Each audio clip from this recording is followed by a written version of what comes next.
Welcome back. A Davos summit will take place online next week. It will feature heads of state and government, CEOs, and other leaders to address critical challenges. Chinese President Xi Jinping will deliver a speech Monday evening Beijing time. And earlier, the organizer, the World Economic Forum, released a new assessment on global risks. It said 84% of the experts and leaders surveyed are worried or concerned in their outlook on the world. Only about 4% reported feeling optimistic. 11% believe the global recovery will accelerate. The report also said climate risks are at the heart of concerns this year. And other challenges include growing social divides, heightened cyber risks, and uneven global recovery. The president of the World Economic Forum shared his view on what a community with a shared future for mankind means for the world economy. The pandemic has taught us how deeply the world is interconnected and how urgently we need to collaborate. This is also why the words of President Xi in his New Year address last year, that the whole world is one family, rings so true.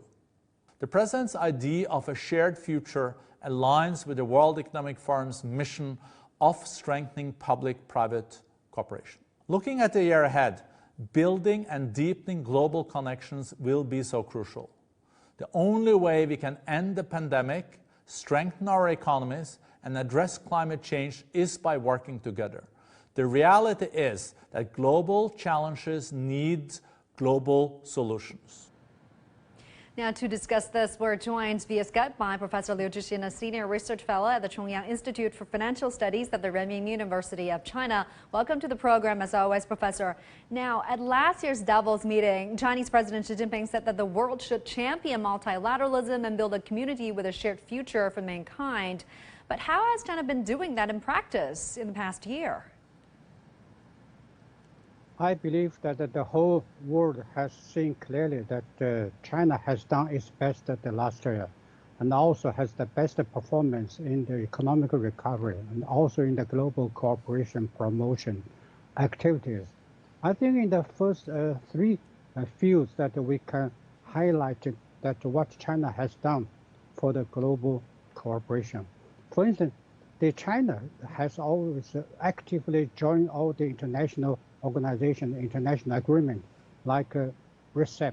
Okay, RCEP already came into force this year.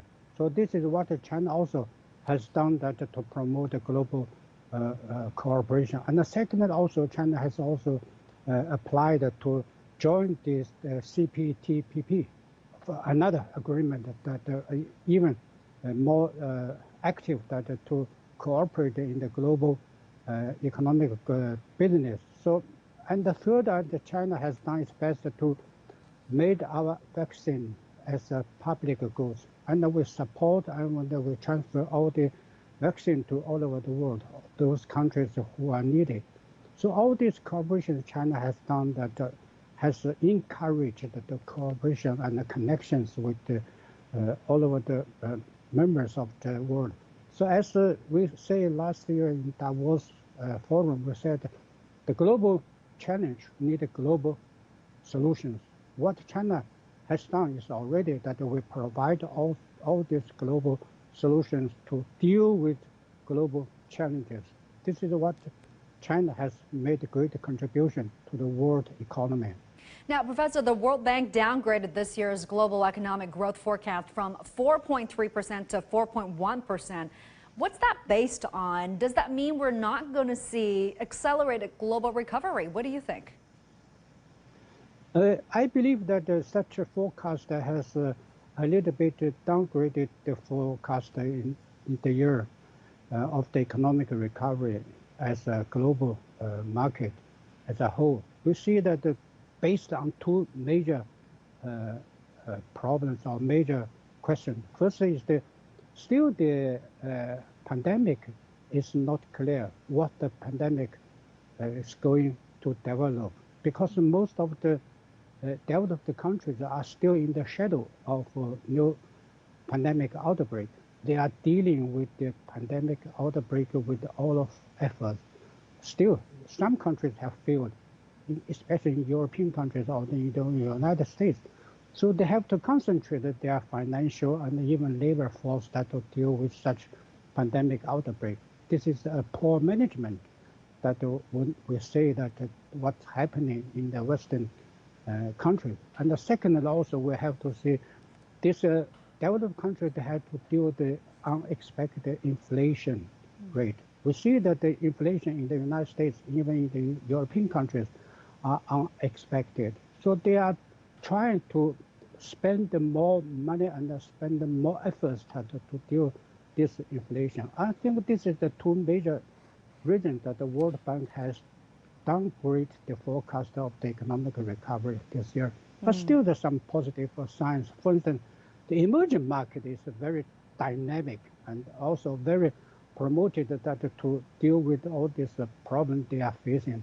They have confidence also to cooperate together to deal with those challenges they are facing.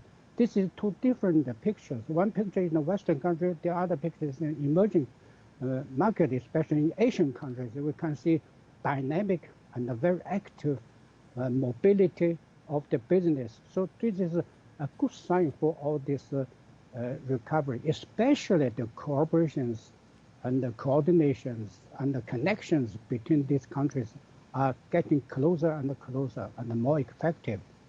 That's why collaboration, communication, connection has been so crucial. Thank you very much, Professor Zhiqin, joining us live via Skype there. Appreciate it.